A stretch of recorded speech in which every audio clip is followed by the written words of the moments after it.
Hey everyone, welcome to this webinar where I'm going to discuss my experience of what I felt about GMAT Quant. Before I get started, I would want to know whether you can hear me loud and clear. A quick yes, a quick hi on in the chat box would be great. And once I have sufficient responses, I'll get started.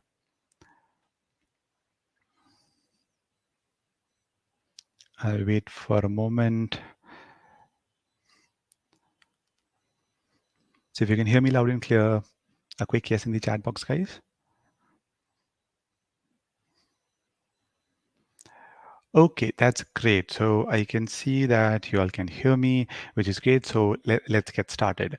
So as I mentioned, this is a webinar where I'm going to talk about my experience of taking the GMAT and my observations about the GMAT Quant section. Now, some of you might have attended the my previous webinar, but those of you haven't, I would want to give you a very quick overview and a background of why are we conducting this webinar. So just 2 weeks back, I took the GMAT, and the main purpose of taking the GMAT was I wanted to merely understand whether the quant section has actually, the difficulty of quant section has increased or not. A lot of students were telling me that, hey, it has become really difficult. And I heard a similar thing in verbal too. So we thought, okay, let me go and take the test and let's understand and let's see if the GMAT has actually become tougher than before. So in the previous webinar, we discussed about the verbal section. It was a highly interactive webinar where we talked about, my strategy, what are the best practices of preparing for verbal. So I covered each and everything. So those of you who didn't get the chance to go through that webinar, I'm sharing that link with you. Um Once we are done with the seminar, if you want, you can go ahead and take a look at the verbal section too. So here's the link. I am also sharing it on the screen. Uh, Okay, so this is about verbal. Now, obviously, the last session got extended a bit, and we could not cover the quant section. So we thought, okay, let's do the quant section in a second webinar, which is today. Now, let me give you explain, go through how are we going to conduct this webinar. The flow of the webinar would be pretty simple. We'll jump right into the quant section analysis, where I'm going to talk about uh, initially my initial observations of quant. What did I feel? What kind of questions? How difficult were those questions? I'm going to talk a bit about that. I'm also going to talk about some key exam strategies that mainly from the perspective of timing strategy as well as prep strategy. What kind of strategies that you can follow that can help you get a Q50 or a Q51 on the quant section. And while I'm talking about the quant section analysis, I'm also going to kind of cater upon the fact. Whether GMAT Quant is actually tough or not, and I'm sure I'll be able to convince you that it's not. Okay. Then obviously I'll also talk a bit about the kind of resources that you need to use. What are if you want some tips on how to maximize your score, I'm going to talk a bit about those aspects also. And obviously, if you have any questions, please feel free to ask in the chat box, and I'm going to take it up during the and it's not that you have to ask all your questions at the end. If you have any specific questions at the starting also, please feel free to chime in. So let's get started, guys. And let me first of all talk about what was my experience of the quant section. So at a high level, what I observed was that out of 31 questions, uh, about 6 questions were difficult. And when I say difficult, pretty difficult, you could kind of categorize it around 750 level. But let's talk about the 25 questions that I had. It was a very good mix, and I'm going to talk about the split also in the later slides. It was a really good mix of easy and medium questions. And ideally, my main strategy while I was attempting the quant section was to make sure that I save time on those easy questions and invest that time on those hard questions that I would encounter. Okay, and as far as my performance is concerned, I made only one mistake in the second quarter, and that's about it. And that led me to get a Q51. Just to give you a background, when I took the test about 5 years back, at that time I just made 2 mistakes, but that 2 mistake led me to Q50. Okay, so and based on my interactions with students, because which is mentorship is a part of GMATWhiz. So I do get to talk to a lot of students and understand their experiences. I've seen a similar pattern. Usually, you have to get all correct, or at the max, one. You can make one mistake in this section, but that's about it. If you want to get a Q51, the moment you make two or more, then it's highly likely that you would end up with a Q50. Okay, I can see a question asked by AG. Were these 6 questions in quarter 4? Good question. I am going to answer that. Don't worry. Okay, I am. After a few slides, I'm going to touch upon this topic. Okay.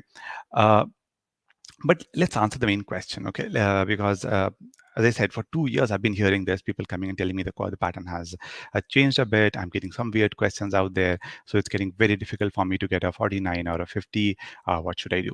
So let's break down. Let me tell you what kind of split did I notice. I kind of looked at each and every question. And please keep in mind, when I say something is easy, I'm not saying with my perspective, okay? A question might be, a difficult question might be easy for me. So whatever analysis that I'm presenting here is from a student's perspective, from the kind of data, the kind of questions that I've seen across all the official questions, and the kind of difficulty level that have been assigned to them. Based on that, I'm categorizing this. Okay, so according to me, I felt that there were easily 19 questions which were up to 650 level. So up to 650 level is something which I would categorize at like a medium, easy to medium questions. Okay, as I mentioned before, there were 6 questions which were of 750 difficulty level. And I would say there was about 6 which would fall somewhere between medium to hard. Okay, where the question might be tough just because of the trap that might be there in the equation. But if you understand the trap, then that question might not be that difficult to solve. It would then automatically fall in a medium question.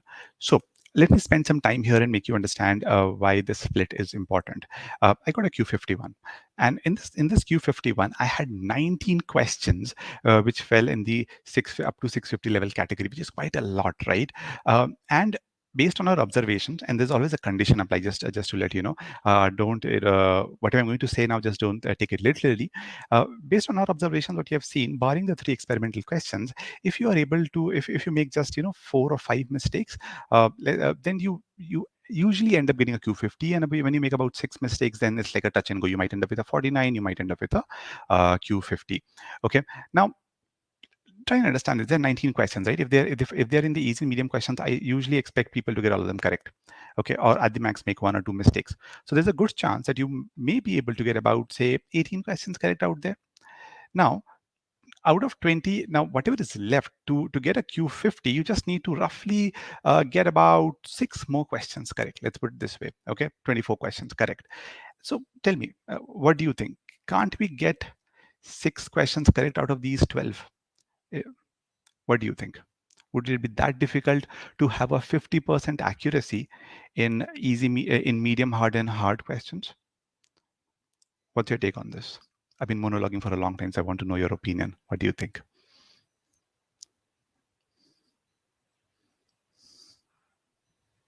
Is it that difficult to get, say, 50% accuracy in these 12 questions? What's the worst that could happen? You might get, say, 1 or 2 correct out here. In this part, you might get about 3 correct out here, so you can still end up getting about 5 correct, in my opinion, at least. And guys, I would encourage you to participate. Okay, let me know your opinions. If you disagree, if you feel no, Saquib, what you're saying doesn't make sense. All 750 level questions, ideally I should get all of them. I might get all of them wrong. Do let me know what you think. But in my opinion, and the way we train GMAT with students is we tell them that in hard questions, even if you have a decent accuracy, let's say 50 to 60%, that's enough. Obviously, you can aim for more, that's not a problem. But even from this data point that I have, I hope you understand that it is definitely possible to get about 6 questions correct. And that would be about, if 18 plus 6, 24. And that should still help you end up getting a Q50, if that's your target. Okay. Now, so now this is there might be still some doubt in your mind. You might say, okay, Sakib, but there are a lot of difficult questions. I personally encountered it. What's your take on this? Did you find questions that were difficult? So what I've done is, uh, okay, I can see three quick chats. Hi, Sakib, just joined. Can you quickly recap what kind of questions came in the exam? What was the topic-wise split? And Pyle is asking, you could have avoided that one mistake had you taken our coaching. Okay, thanks for letting me know that. But let's talk, Gaurav, Karna. I'll quickly recap here. Point number. So what I was trying to say here is that, according to me, about there were 19 questions which were of easy, medium difficulty level. Okay, and according to me, that these 19 you could have ideally got 19 questions correct. Okay, 19 or 18 questions correct. Now to get a Q50, what you have noticed is that if you can get about 24 questions correct, give or take. And again, I'm adding this part that you should make sure that you don't get all four mistakes or five mistakes in the first two quarter. If that happens, then the chances decreases. But let's assume that doesn't happen if your mistakes are spread out. Then you ideally just need to get about six more questions correct out of these 12, which I don't think should be a problem. Okay, Gaurav, Karna, I'm going to talk about this bit, don't worry. In fact, that is what I'm going to cover next, which is types of concepts tested. Okay. Um, what I observed was that, honestly speaking, there were no surprises. There was no topic that that was like I encounter a lot of percentages question or anything like that, or a lot of statistics question, a lot of coordinate question. Like people a lot of students told me that, hey, I got four questions, five on geometry. Thankfully, it didn't happen in my case. I got about I would say three questions in geometry. But let me talk about the kind of questions that I got. Why do I feel they were not difficult? And if they were difficult, what was the main reason behind it? And how you can work on those aspects and make sure that you don't feel that those questions are difficult. So let's talk about percent PNL and ratio. What I noticed was that there were quite a decent amount of questions from this, and the questions were a few of the questions were standalone questions, like standalone ratio questions, standalone percentage question. But I did get that, but there were a few questions which were a mix also. So you had to apply the concept of ratio as well as percentages to get the answer. Um, what you need to understand here is, and this is a very important part, that this especially the second bullet point is that you have to be comfortable with variables. Now those questions, according to me, were not that difficult.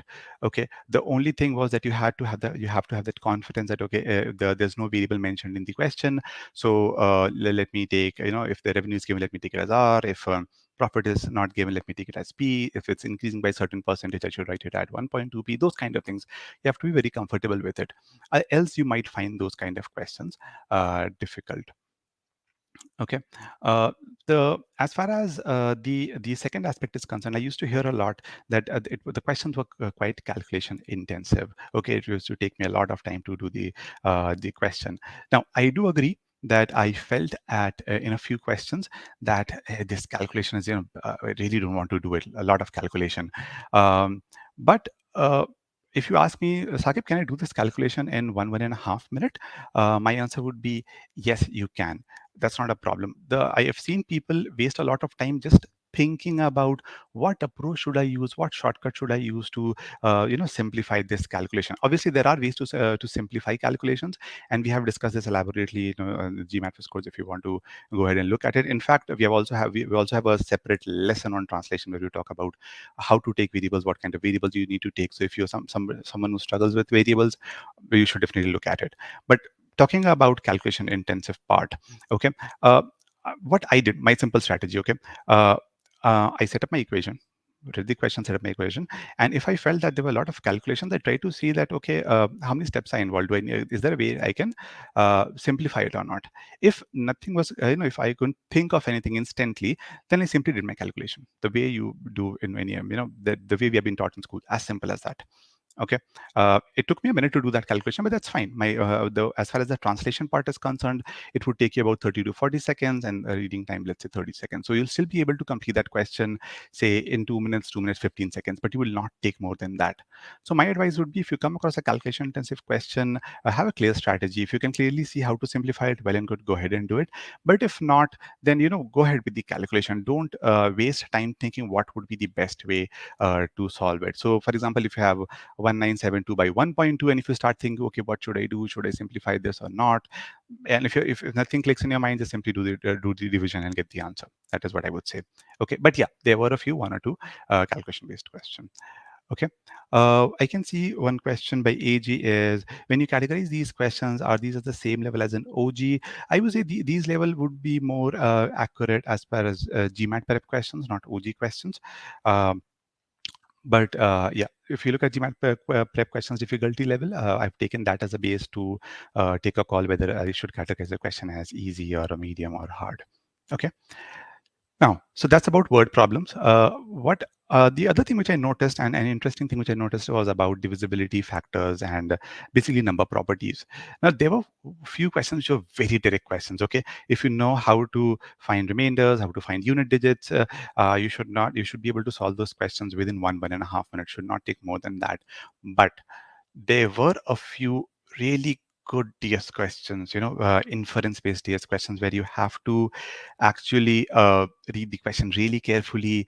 When you're taking cases, you'll have to be very careful, so that you do not fall in a CE kind of a trap. In fact, there was a question, a very good question, where if you make a number of cases, you might feel, okay, there are different cases, I might not get the answer, and then but and you might end up marking E. But there were questions where the answer, there was a C and E trap. The correct answer would have been C only. If you would have drawn the inference, you would have used the constraint properly. So questions were not, as I said, they were slightly inference based. In fact, there were a few questions which felt like, this seems like a divisibility question, but upon drawing the, of a few inferences, you would realize, oh, this is not a divisibility question. This is actually, they're talking about something else. They might be talking about even odd, or trying to talk about prime numbers, or some other concept. You don't actually have to even do the division or find any remainder as such. You have to apply some other topic. So that is, in my opinion, could be a bit tricky if you haven't solved questions like these. But as I said, there were quite a few direct questions. You know the concept, you'll not take any time to solve those questions. Okay, so the main point that you need to keep in mind is that there are traps. There are a few questions which might seem pretty easy. If that is the case, make sure that you read it carefully, read it twice if required. If you're about to mark an answer as E, just double check, is there a possibility to get C or not? And those kind of best practices you need to keep while solving questions.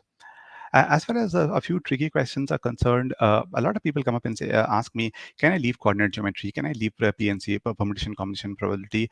And see, based on my experience, please don't do that. Okay, I got a few very easy, obviously I cannot discuss the exact questions, but I got some very, very, very easy questions on coordinate geometry, and one question on PNC probability, which was absolutely easy. You just need to know the basic concept. Okay, there were a few variations of difficult questions, I do agree, but as I said, if you leave these topics, and if they come up in the first 15 questions, then you would be forced to make a mistake, which I wouldn't want you to do that. Okay, so make sure not to leave these topics. At least know how to solve basic PNC questions or coordinate questions. And if you're targeting obviously a Q50-51, then go beyond basics. Lastly, and this is, I think, the most important type of question, which I cannot categorize it into any category, by the way, which are purely logical questions. When I say logical questions, obviously all questions are logical questions, but what I mean by that is that you don't have to apply any specific concept as such. They're pure number-based questions where you might have to distribute numbers, numbers among four variables, try and figure out which one would be more, which one would be less, those kind of maxima minima kind of a question. In fact, if you remember in statistics webinar, we do one kind of distribution question. Obviously that didn't come in the exam, but just to give you an idea, where where they tell you the median, and then they ask you what would be the smallest value, highest value, those kind of questions. Then you have to distribute the total sum to find out the answer. So there were a few questions like this, not statistics based, but logical based, where you just have to and there obviously what I noticed was there were some inequalities also involved, greater than, less than, those kind of a translation you have to do, so that you are able to at least set up an equation. And once you do that, then your number distribution skill would come into picture. So these are questions which some of you might find difficult, and these questions I definitely would categorize in those 6 questions that I got. It took a decent amount of time for me to solve this.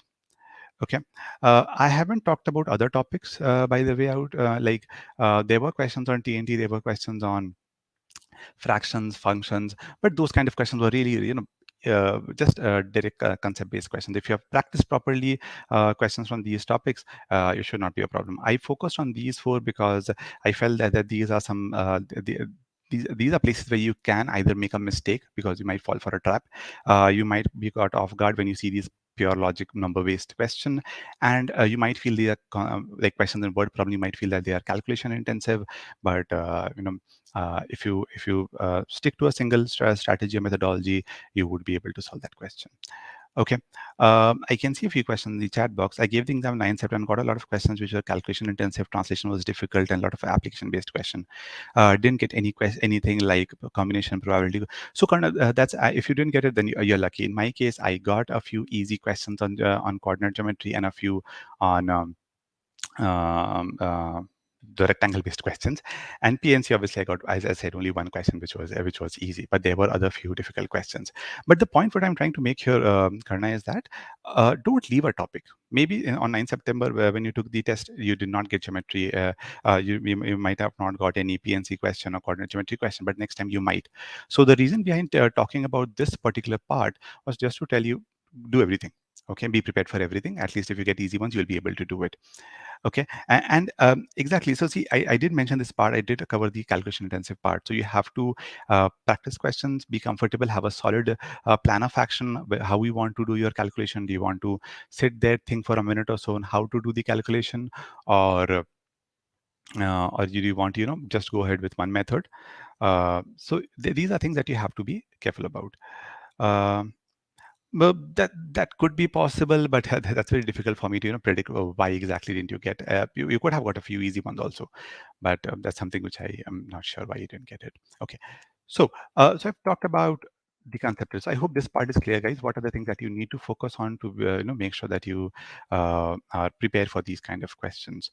Okay, but as I mentioned, the end also. TND, fractions, functions, all these questions were there, 1, 1, 2 each every here and there. And they were a question that if you have done the course properly, if you have done OG properly, a few GMAT prep questions properly, you should be able to tackle these questions without any problem. Pratik, I am going to talk about that aspect also. Okay, don't worry. I have a separate section on that too.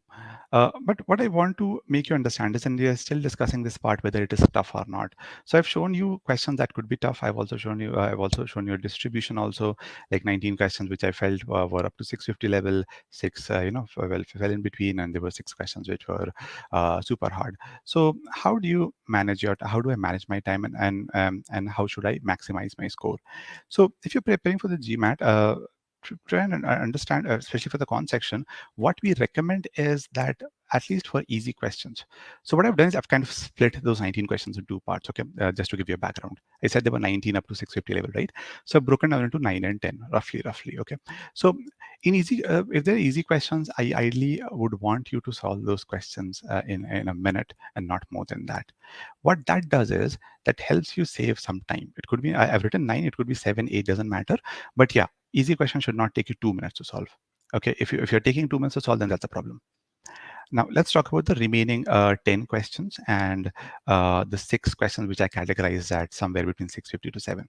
So what I've done is I've taken the assumption that, okay, 650 to 7 level questions, you might not save any time at all. You might be, take all the time, take all 2 minutes per question to solve the question. Not a problem. But as I said, there are still some easy medium questions in between, which might take you about 1.5, somewhere between 1.5 to 2 minutes to solve. Okay, so in those questions, you can save anywhere between 3 to 5 minutes, depending on how well you've practiced your medium questions, how fast have you become in those questions. Now, why am I talking about saving time so much? I'm talking about this because if you are able to save this 12 minutes, okay, I would say 10 minutes also not a problem. What you would be that would help you is that the 6 questions that the super difficult ones, you will have about 22 to 24 minutes for those 6 questions. Literally 4 minutes per question, 3.5, 4 minutes per question, and that is something that you need to take. Honestly, out of those 6 questions, even I would say about in 3 questions, more than 3 minutes easily to solve this question. I did take more than 3 minutes because you have to understand what they're asking. Will it fall under any category or not? How to infer? How to take cases? And these things might end up you might end up taking 1.5 minute, 1 minute 45 seconds just to do that, and then you might need the remaining 1.5 minute to actually solve the question, maybe even 2 minutes. So you might take about 3.5 minutes to do this. So this is the kind of timing strategy that you should focus on. Now you might be wondering, why did I put this in a box? Easy and medium. When I take webinars and I give hard questions, the first thing that people ask after when we're done solving the question, I've explained it everything to them, is, "Hey Sakib, I won't be able to solve this question in 2 minutes. So this is like super difficult." And so what most people have this strategy in mind is that I need to somehow become so good in hard questions that I should be able to solve it in 2 minutes. And again, there is no harm in doing that. Okay, please understand, there's no harm if you want to try that, but that's not a right strategy. Some brand new questions may take some time, and I'm talking about majority of the people. There could be some exceptions. There could be people who are really good, who might be able to actually do these questions in 12 minutes. But let's talk about most the 80% of the bell curve. So don't use this strategy. If you prepare for quant thinking that, okay, I can take 2 minutes per question, so that is the strategy that I'll follow for all difficulty level, then you're going to have a hard time completing the test also. Okay, so the idea should be that you save. So if you have a good accuracy in easy and medium questions, that's not enough. Apart from having good accuracy in easy and medium questions, you have to also make sure that you reduce your time in those easy medium questions. So good accuracy and really solving that question in less amount of time is actually a very important strategy that most of these students do not follow, and you definitely need to. Okay, so if you're, because see, in my case, when I took the test, easy medium questions were not taking a lot of time, and that is why I had the luxury to take 3.5 4 minutes to solve that hard question. So make sure that if you're preparing, if you're starting your prep or in the middle of your prep, apply the strategy. If you have very good accuracy, try to reduce your time, use that time in hard questions. You'll never run out of time, at least. Okay.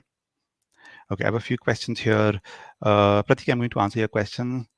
Uh, No, Karna. So when I say easy, I mean easy. Okay, I'm not talking about calculation intensive at all. So if they're calculation intensive, I would, it will fall under the category of easy, medium, or medium. That's why I said in calculation intensive question, I might take 40 seconds to read the question, understand the question, set up my equation, or 45 seconds. Let's say 1 minute also, and I'll take 1 full minute to solve it.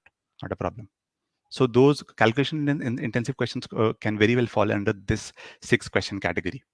Okay, when I say easy, they're like direct application. I'm going to show you a few official questions only. As I said, I cannot show what the question that came in my test, but I'm going to make you also understand what do I mean by easy questions. Okay, but I hope this strategy is clear to everyone. If you have any questions at this point of time, please feel free to ask. I'll pause for a few seconds. Uh, let you take this in. Any questions at all?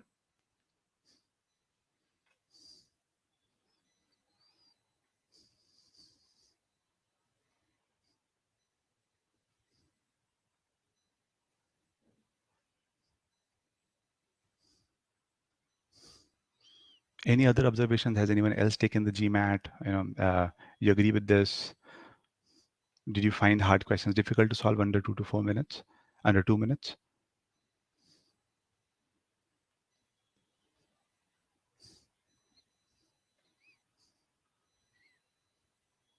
Okay, I don't see any questions in chat box. I'll move ahead. In the meantime, feel free to chime in. In fact, I'll wait for another 10 seconds. I need to make an announcement here.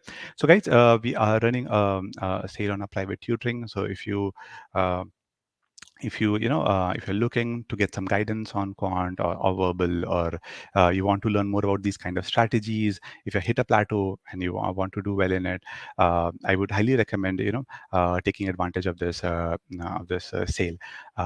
Also, those of you who are students, you don't have to buy the whole package. We must have sent you a separate mail talking about a discount of per session also for each and every session. So do look at that mail. And those of you who are non-GMATWhiz students, you can definitely, take a look at this. I'm sharing this on the screen. Okay. And if you want to talk to us before taking a call, that's also fine. I'm sharing a Canary link. You can, book a call with us, talk to us first, and then take a call. Okay. Okay. I can see a few chat boxes. I did finally run out of time.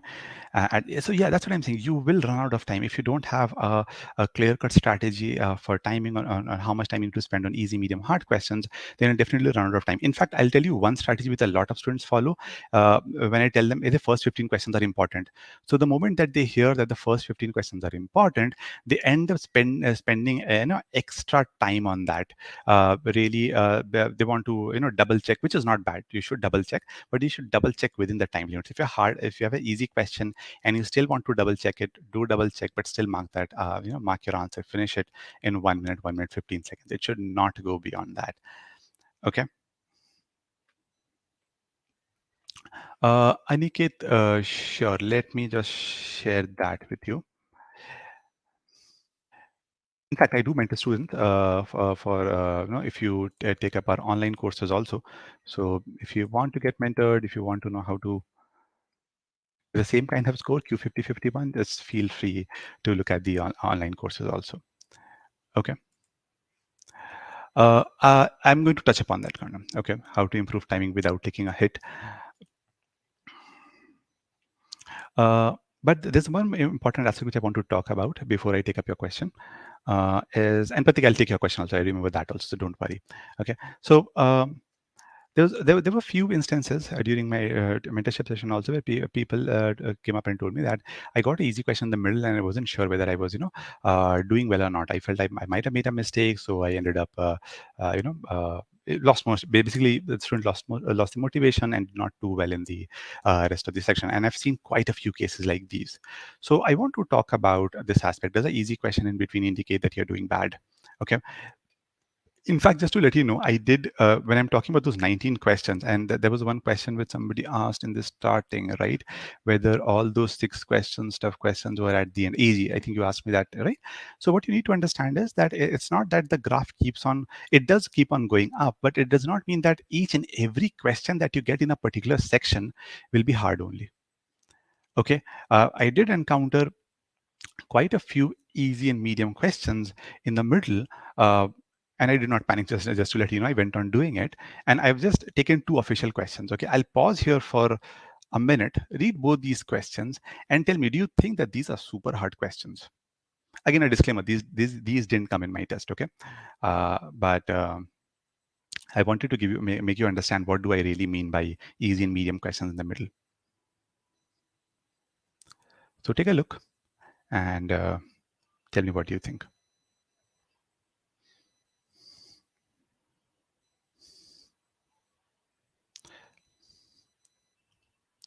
Yes, Pratik, there is a section where I talk about from where you should practice.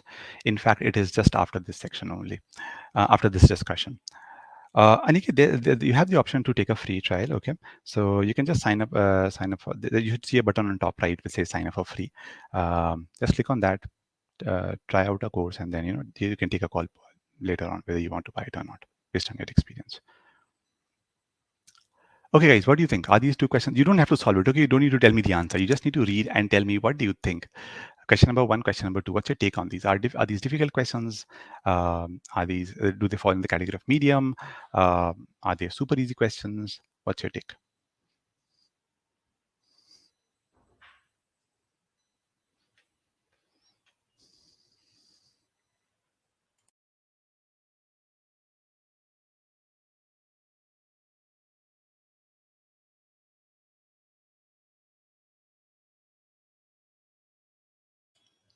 Okay, Pratik is saying medium. Both of them medium.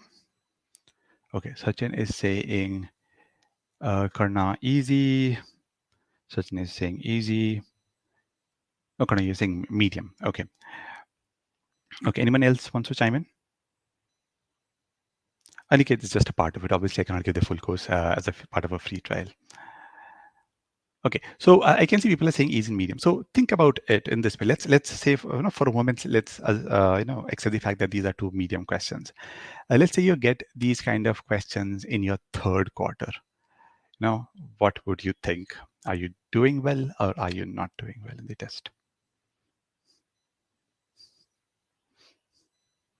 You encounter these two type of questions in your third quarter. What would be your take?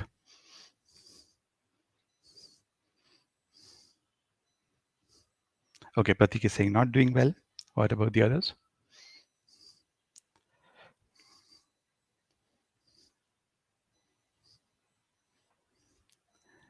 Okay. Okay, Shaz is saying both easy, doing well because they have traps. Karan, I would disagree. I don't think there is a lot of trap. Uh, okay, AJ is saying I would paint. Okay, so that's the reason I gave these questions. Okay, guys. So what you need to understand is that in my third quarter, I was getting. Let's again assume that these are medium questions. I was getting a few medium questions. Okay, in my third quarter, and in fact, I do have my difficulty level. Yeah, I do have my difficulty level graph. Look at this. At my third quarter.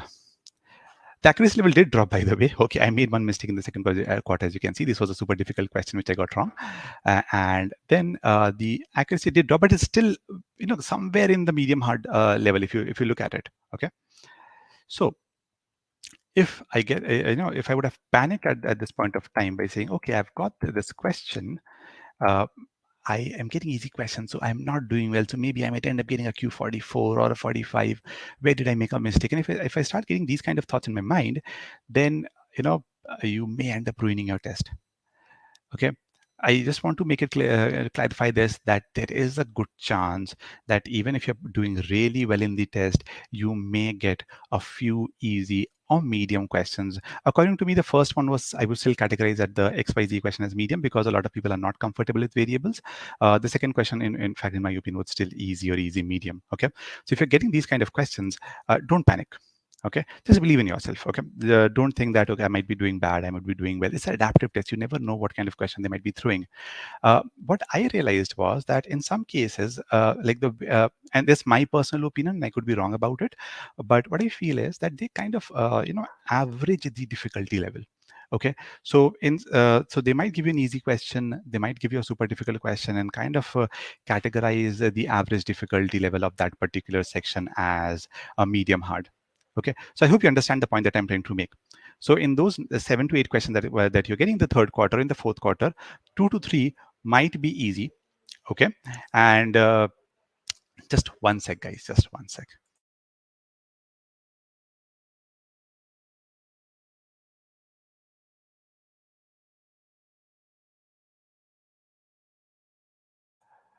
Apologies for this. So what I was trying to say is that in the third and the fourth quarter, there is there is a good possibility that you might end up getting a few easy questions. So make sure that you don't panic, and see, even if you're not doing well, then you'll realize that at the end of the exam, right? Leave it at that. Give your best shot. So take each and every question, give your best shot, and then see what kind of score you're getting at the end of the exam. Okay, so I hope this part is clear. If you have any questions, please feel free to ask. I'll be more than happy to take up any questions at this point of time. And then I think we're going to talk about a few resources. Yeah. So any questions till this point? In fact, to be honest, my first 5, 6 questions were all easy, medium level questions. What you need to understand is when I'm saying easy, medium level, I'm also saying this from the perspective of the kind of questions that we have taught at GMATWhiz. Okay, those are the questions that I would say I've encountered questions like this before. Okay, and none of those questions in my first quarter felt like, okay, I haven't done a question like this. I don't know how to approach it.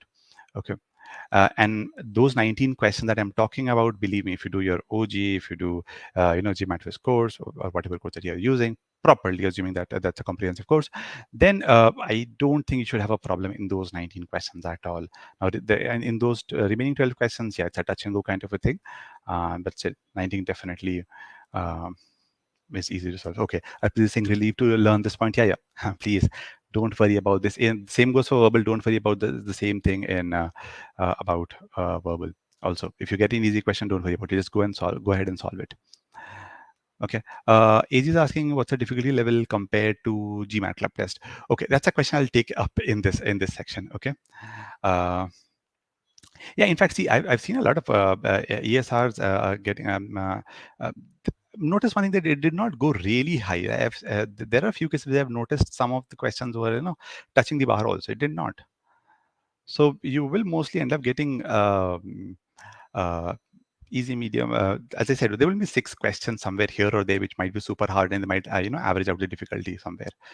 So yeah, that's about it. I think I've made enough inferences conclusion about this. So let's talk about what I've written is OG enough, but because this is a question that I am asked quite frequently. But I want to talk about the kind of resources that you can use, how you need to start, how you should prepare for it, and so on and so forth. So first of all, understand that if you need to understand your target score, okay, what are you looking at? What kind of quant score are you looking at? If you're looking at a Saquib 40, 42, 43, 44, just knowing the basics and maybe just doing OG might be enough for you to hit that score. Okay. And I'm again adding maybe depends on your ability also, how well you've understood the concepts and how well have you done your OG. But if your target score is anywhere, is beyond say 45, then in my case, and in my opinion, it would be difficult. OG would not be enough. And especially if you're targeting, as I've mentioned here, if you're targeting 48 plus, then you need to, and you've seen me saying this a number of times in webinars, you have to learn the approach of those difficult questions. You have to understand how to the methodology, how do you read a question, how do you draw your inferences, how do you translate, those kind of things, those kind of variety of questions are not there in OG. There are sufficient number of questions, good questions, but not enough that I can confidently say, yeah, just doing OG, you would be able to hit a Q50. And again, I'm adding a disclaimer here. There could be exceptions. There could be someone who might just do OG and get a Q50. Kudos to that person. But yeah, in general, I don't think it would be enough to hit a 48 plus. Okay, so what should you do? The first thing which I want to add is I'll talk about GMATWhiz because that's the perspective that I can take and tell you. Obviously, you might be using some other course, which is totally okay. But I've created the GMATWhiz course. I've taken the test, and I'm very clearly telling you at least those 19, 20 questions. I'm not talking about those 12 also. I can confidently say out of those 12, you would be able to see quite a few questions of those type in a question bank also. But let's just talk about 20 for a moment. Okay, let's leave that 11 questions. I'm pretty sure if you do the course itself, I'm not even talking about the question bank. Okay, if you do the GMATWhiz course properly, the quant course, you should be able to solve those 20 questions easily. Okay, you should not have a problem. At least you'll be able to recognize, okay, this is the concept that they're testing. This is the variation that I've done before easily. Okay. And as I said, if you talk about that 11 questions, then there's a good variety of questions that are there in a GMATWhiz platform. Question bank basically, and the 1,000 plus questions you'll find were mostly all kind of variations, some really difficult questions, some and in fact we are also planning again, no promises here, but we'll try and make sure that we categorize a few questions of max and min and put it someplace in the course itself so that you can go through it at one shot. But apart from that, I don't think and I'm saying this because some people might have a hard time finding those questions in the Whiz platform, but yeah, they are there. Okay, so the only thing is segregating it, nothing else. Let's say you've exhausted GMATWhiz also. So the first thing which I would want to add is if you've exhausted all of this, if you've exhausted, let's say, official guide questions also, what I would want to add here is that if you're looking for more resources to practice, then before practicing, pause and ask yourself, have I been following a right approach or not? why am I still going wrong? I have done about 2000 questions, and if I'm still, say, for example, struggling with easy medium questions, or I'm struggling with this fact that when I'm trying to speed up, my accuracy is going down. Someone I think mentioned about it. So if you fall in that category, then there is a good chance that you are missing out on something. It could be a conceptual problem. There could be a few concepts that you might still not be good with, because of which you are not doing well. But most importantly, and in my opinion, what I've noticed is it's more of an application problem, and that is why people end up taking a lot of time, because after reading the question, I've seen students take a lot of time, especially in tutoring sessions. So they just think, okay, in the initial phases of the sessions, that how do I approach this question? So a lot of time goes into thinking about what should be the approach. So ask yourself, 2000 questions done. Am I 100% confident that if I get any of these questions now, I'll be able to do it in 2 minutes or 3 minutes, whatever, or I'll be able to definitely do it correctly? Let's look at that aspect first. If you're not confident, then you're making you're missing out on something. That's for sure. Okay. So I would highly recommend revising those questions first, going back to your basics, and then look for some other resource. Now let's talk about other resources. I would recommend doing GMAT prep questions first, okay, because they are after all of this, if you still need more questions, you can go ahead and try out those questions. They have a good variety of questions. But let's just say, even after doing that, or if you want to do timed quizzes, if you're not buying the GMAT prep and you're still looking for a good resource, which is, so let's say, not that expensive, then you can also look at GMAT Club Mocks. Okay. As far as the quant questions are concerned, they have a really good quality of the high quality quant questions. So if you really want to practice in a timed manner, definitely that aspect. Some of the questions are super difficult, honestly speaking. I will have a hard time solving it, but they're good learnings. So if you're looking for some other alternate source, even after exhausting everything, then yeah, look at GMAT lab questions. No doubt about it. They're good quality. Okay, but as I've said, in fact, GMAT advanced questions, I should have put it somewhere here. Thanks for letting me know. GMAT advanced questions also there. So think about it in this way. When I say official guide, quantitative review, advanced, quant advanced, you can understand, if I add all of this number would become 800. But please understand, after doing all of this, ideally you would not need anything else. So if you are still looking for questions, if you're still struggling with time, if you're still taking time to find out the approach, you should pause and go back and look at what you've done so far, and why are you still facing a problem. You need to do analysis, talk to your mentor, talk to somebody to figure out where you're going wrong. If you can do the self analysis yourself, great, not a problem. But this would be my suggestion. Okay, don't look for a lot of resources. Do less questions, but try and make sure that you understand each and everything properly. And if you're given a similar question like this, or a slight variation also, you should have that confidence that you would be able to solve it. If you don't have that confidence, then you still haven't learned everything from that question, so moving ahead will not help you improve. So that is how I would draw my inference. Okay. uh, so that's about it from my end. This is a summary that we showed you last time. Also, I'll just quickly summarize what we discussed in the previous webinar and this webinar. Uh, I'm starting with this point because how well how do you think during the exam matters a lot. Okay, you might be very well prepared, but if you get anxious, if you start thinking about your performance in the exam itself, then it's gonna hamper your performance, and you might not be able to get a good score. So be confident. Okay, even if you're getting easy questions, don't worry about it. Even if you get a question wrong, or if you're solving a question, you're like, hey, no clue, I think I'll have to guess it. Not a problem, guess it. As I said, if you want a 50 also, you have the option of making 4 to 5 mistakes. So it's okay, count that as one mistake. That's fine, not a problem. Okay. uh, and obviously, make sure you have a good strategy in place. You should know, what kind of score that you're looking for, and based on that, set your expectations. So if you're looking at, say, for example, like you 49, 48, you don't have to worry about a lot. You like for a 48, I think you can make about 7 to 8 mistakes, and again, spread out. Okay, don't make all your 8 mistakes in the first quarter, but that's still possible. Okay, so have a clear-cut strategy for quant and verbal both. Same goes for verbal. If you're looking for a 40, you do have an option of making 6 to 7 mistakes. So don't panic if you're making 1 or 2 mistakes every quarter. As long as they're not consecutive mistakes, as long as you're not making all the mistakes in the first quarter, in 4 in a row, there's nothing to worry about. And you would not know also, honestly speaking. Quant you still understand, but in verbal, why do you have to worry about it? Okay, mark uh, what you think would be correct, and then you'll see whether you've done well or not. Okay, so this is the point which I covered now. So, and as I said, if you have this strategy in place, even if you're not able to solve that question, you can take a calculated risk, mark something based on your understanding or whatever you have done so far. And then sometimes we are guessing also. You can try and see, if you don't want to solve everything, take a ballpark number, what you think if you're running out of time, and then choose the best option. But don't guess randomly. Okay, this is very important. Be aware of your strong and weak areas. So, for example, if you're looking for a 48-49, I'm talking from the perspective of quant first. Say you are sure that you're really not comfortable with coordinate geometry and PNC, and you're okay not getting a 50, say for example. Then that's okay. But still make sure that you do well. You understand the basics of those particular topics so that you're able to do those questions.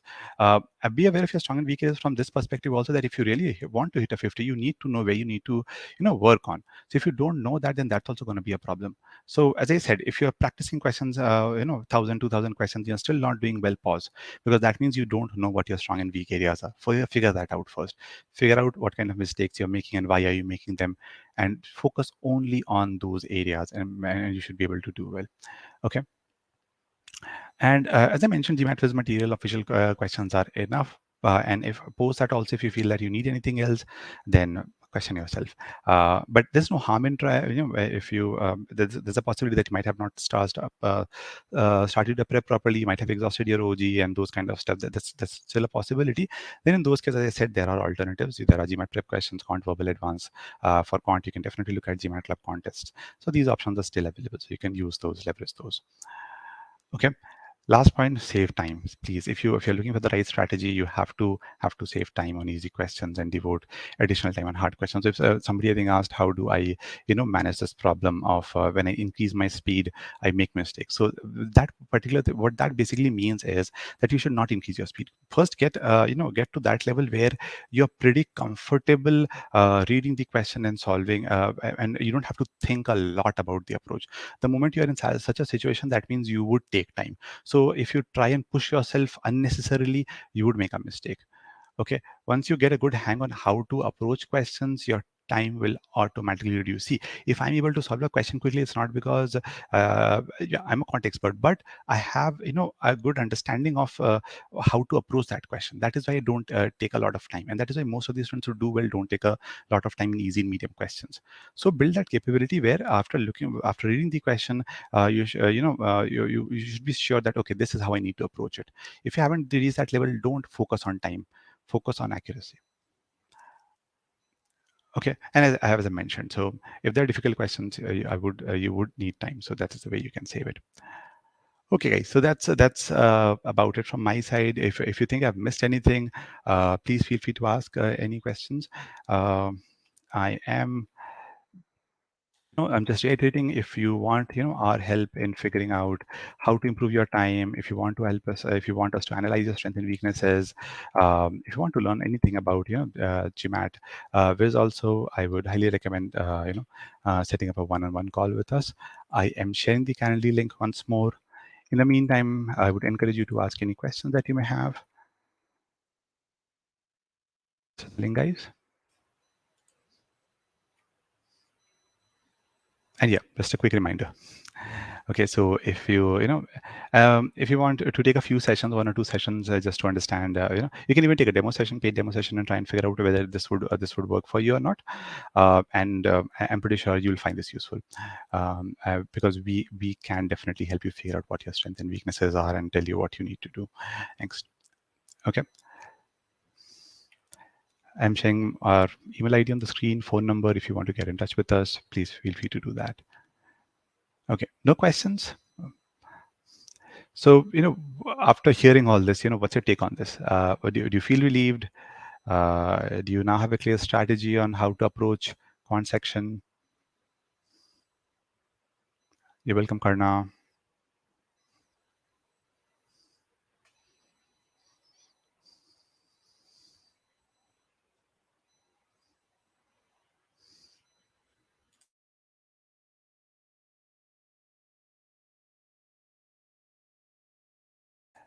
Yeah, you should feel relieved. Even I felt relieved when I saw these scores. I was like, okay, this validates the fact that you can get easy questions in between, so not a big problem. Okay, how long did it take to get the ESR? I think it took about 24 hours, if I remember correctly. 1.5 day, I think. That not more than that. Sometimes, by the way, Karna, it might take up to 3 days also. So I would recommend waiting till 3 days. Okay, they even on the website they mention 72 hours. So wait for 72 hours. If you don't get after that, do get in touch with them. But in my case, it was just 1.5 day. Okay, Bhaskari is also feeling relieved. That's great to hear. Yes, if I have to summarize it, Arpit, you have summarized it really well, that your focus should be on easy and medium questions, improving your accuracy as well as improving your time on those questions. And you should use that time for difficult questions. And this is, again, under the assumption that you have worked on your skills, you have understood all the concepts, and you have a clear understanding of how to approach questions. If you have that, believe me, your time will automatically be taken care of. Okay. Have you bought? I know. I just want to be 100% clear. You bought the ESR, right? You have, but you don't see the link to activate it. Is that the problem?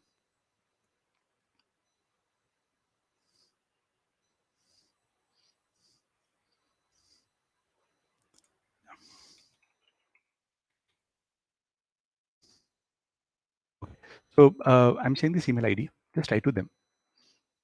It's store@mba.com. Just write to them. Tell them that it's more than 4 days and I'm not being able to activate it. They should reply within 24 hours. Okay.